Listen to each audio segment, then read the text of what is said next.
आज हम नींबू का खट्टा मीठा एकदम चटपटा सा अचार बना करके तैयार करेंगे जो साल भर बिल्कुल भी खराब नहीं होगा। इसमें ना तो हम चीनी डालेंगे, ना इसे धूप दिखाने की जरूरत है और बनाना इतना आसान कि कोई भी आसानी से बना लेगा। रेसिपी जरूर ट्राई कीजिएगा, बहुत टेस्टी अचार है। नमस्ते दोस्तों, स्वागत है आपका श्याम रसोई में। तो चलिए शुरू करते हैं बनाना।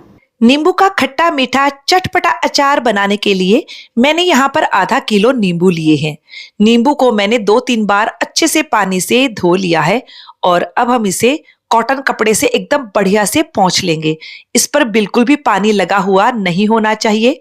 नींबू का अचार बनाने के लिए पतले छिलके के नींबू लीजिएगा, इसमें रस बहुत अच्छा होता है, साथ ही ये नींबू बढ़िया से गल जाते हैं। तो बस नींबू को बढ़िया से पोंछ कर रख लीजिए और अब हम इसे कट करेंगे। तो मैं इसे इस तरह से काट रही हूं। आप इसके चाहे तो 4 पीसेस कर सकते हो, लेकिन मैं एक नींबू के 8 पीसेस कर रही हूं। और काटने के बाद जहां तक हो सके आप इसके बीज हटा दीजिएगा। नींबू के बीज काफी कड़वे होते हैं, जो मुंह में आते हैं तो बहुत कड़वे लगते हैं। कुछ बीज रह जाए तो वैसे कोई दिक्कत नहीं है। तो देखिए मैंने नींबू को कट करके और इसके बीज हटा करके तैयार कर लिया है। अब हम इसमें नमक डालेंगे। तो मैंने यहाँ पर 3 बड़े चम्मच नमक लिया है। ग्राम में बोलूं तो ये 50 ग्राम नमक है। नींबू के अचार में हमेशा थोड़ा ज्यादा नमक जाता है। नमक प्रिजर्वेटिव का काम करता है।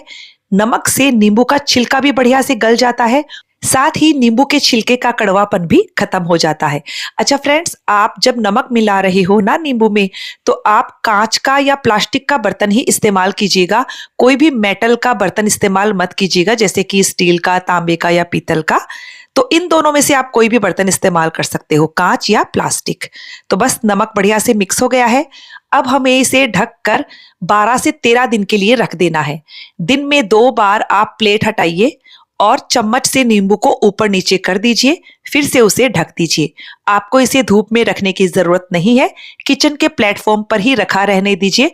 बस दिन में 2 बार चम्मच से नींबू को ऊपर नीचे करना है, ताकि सारे नींबू पर बराबर से नमक लगता रहे। तो देखिए नमक लगाकर रखे हुए हमें नींबू को पूरे 13 दिन हो गए हैं और देखने से ही पता लग रहा है कि नींबू बहुत बढ़िया से सॉफ्ट हो चुका है। तो फ्रेंड्स, कई बार नींबू को गलने में 10 दिन ही लगते हैं, कई बार 15 दिन भी लग जाते हैं और कई बार 20 दिन भी लग जाते हैं। ये डिपेंड करता है कि आपने किस तरह के नींबू लिए हैं, मोटे छिलके के नींबू लिए हैं या पतले छिलके के। पूरे 13 दिन में ये नींबू एकदम बढ़िया से गल गया है। तो चलिए अब हम अचार का मसाला बनाएंगे। तो इसके लिए एक पैन में मैंने 1 छोटा चम्मच साबुत धनिया, 1 छोटा चम्मच जीरा, 2 छोटे चम्मच सौंफ ली है। खट्टे मीठे अचार में सौंफ का फ्लेवर बहुत अच्छा लगता है। और आधा छोटा चम्मच काली मिर्च ली है। बस इन मसालों को हमें धीमी आंच पर थोड़ा सा गरम करना है, मतलब इनकी नमी निकालनी है। सिर्फ 1 मिनट ही भुनेंगे, इससे ज्यादा नहीं। तो ये देखिए मसाले हमारे बढ़िया से गर्म हो गए हैं। फ्लेम को बंद कर देंगे। इन मसालों को पूरी तरह से ठंडा होने के बाद मैं एक खलबत्ते में डाल देती हूँ। इन मसालों को हमें दरदरा सा कूटना है। आप चाहे तो मिक्सर का इस्तेमाल भी कर सकते हो। तो ये देखिए हमने मसालों को कूट करके तैयार कर लिया है, एकदम दरदरा बनाया है। नेक्स्ट अब हम एक कढ़ाई लेंगे और यहाँ मैंने मीठे के लिए गुड़ लिया है। आधा किलो नींबू के लिए 400 ग्राम गुड़ का इस्तेमाल कर रही हूँ। गुड़ को छोटे छोटे टुकड़ों में काट लीजिएगा। यदि चीनी ले रहे हो तो 350 ग्राम चीनी इनफ रहेगी। 1 चम्मच पानी डालेंगे, बस इससे ज्यादा नहीं। पानी डालने से गुड़ बहुत अच्छे से पिघल जाएगा। अब मैं धीमी आंच पर गुड़ को कंटिन्यू चलाते हुए मेल्ट कर रही हूँ। तो फ्रेंड्स, छोटे टुकड़ों में काटोगे तो फटाफट से गुड़ मेल्ट होना शुरू हो जाएगा। ये देखिए गुड़ मेल्ट होने लगा है, थोड़े से टुकड़े और बचे हैं इसमें। अभी गुड़ देखिए पूरी तरह से मेल्ट हो गया है, लेकिन इसमें एक बढ़िया सा उबाल आने देते हैं, उसके बाद गैस की फ्लेम को बंद करेंगे। ये देखिए गुड़ में एकदम बढ़िया उबाल आ गया है। बस इस तरह का उबाल आते ही आपको गैस की फ्लेम को बंद कर देना है। गुड़ को इससे ज्यादा नहीं पकाना है। मैंने फ्लेम को बंद कर दिया है। अब ये झाग धीरे धीरे नीचे बैठ जाएगा। फ्लेम को बंद करने के बाद आपको इसमें सारे मसाले डाल देने हैं। तो सबसे पहले मैं ये कुटा हुआ सारा मसाला डाल देती हूँ। इसमें मैंने आधा छोटा चम्मच अजवाइन, आधा छोटा चम्मच कलौंजी, आधा छोटा चम्मच हींग, 1 बड़ा चम्मच काला नमक डाल दिया है, 2 बड़े चम्मच कश्मीरी मिर्च का पाउडर लिया है, सारा नहीं डाला है, थोड़ा सा बचा लिया है, देखेंगे जरूरत लगेगी तो और डाल देंगे, और आधा छोटा चम्मच गरम मसाला पाउडर। ये सारे मसाले डालिएगा, बहुत ही बढ़िया एकदम चटपटा सा फ्लेवर आएगा।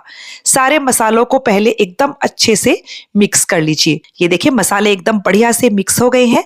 अब हम इसमें ये सारे नींबू डाल देंगे और नींबू को भी बढ़िया से मिक्स कर देंगे। तो फ्रेंड्स, नींबू के अचार की खासियत होती है कि ये जैसे जैसे पुराना होता जाता है ये और ज्यादा टेस्टी होता जाता है, और नींबू के छिलके का कड़वापन भी धीरे धीरे एकदम खत्म हो जाता है। अब मैं ये बचा हुआ कश्मीरी मिर्च का पाउडर भी डाल देती हूँ, इससे अचार का कलर बहुत ही बढ़िया आएगा। तो बस ये हमारा अचार बनकर के तैयार हो गया है। इस अचार को हम पहले पूरी तरह से ठंडा होने देंगे, उसके बाद हम इसे जार में स्टोर करेंगे। तो फ्रेंड्स, देखने से ही पता लग रहा है कि ये कितना टेस्टी और चटपटा अचार बनकर के तैयार हुआ है। अब आप इस अचार को 1 से 2 दिन के बाद इंजॉय कीजिएगा, जब गुड़, मसाले, नींबू एकदम बढ़िया से घुल मिल जाएंगे। तो ये देखिए अचार हमारा पूरी तरह से ठंडा हो गया है। मैंने इसे एक कांच के बाउल में डाल दिया था फोटो लेने के लिए। ये देखिए क्या बढ़िया दिख रहा है हमारा अचार। तो चलिए अब हम इसे स्टोर करते हैं। तो फ्रेंड्स, स्टोर करने के लिए जो बर्नी आप इस्तेमाल कर रहे हो एकदम साफ और सूखी होनी चाहिए। उसे अच्छे से धोकर धूप में सुखा दीजिए या फिर पंखे के नीचे सुखा दीजिए। उसमें बिल्कुल भी मॉइस्चर लगा हुआ नहीं होना चाहिए। अचार बनाने के लिए जो भी बर्तन इस्तेमाल कर रहे हो एकदम साफ और सूखे होने चाहिए। जब भी आप अचार बर्नी में से ले रहे हो, चम्मच एकदम साफ और सूखी होनी चाहिए। छोटी छोटी सारी बातों का ध्यान रखेंगे तो ये अचार साल भर से भी ज्यादा बिल्कुल खराब नहीं होगा। तो फ्रेंड्स, आपको नींबू के खट्टे मीठे अचार की रेसिपी कैसी लगी मुझे कमेंट करके जरूर बताइएगा। अच्छी लगे तो वीडियो को लाइक शेयर करने के साथ चैनल को सब्सक्राइब कर दीजिएगा। मिलते हैं अगले वीडियो में एक नई रेसिपी के साथ।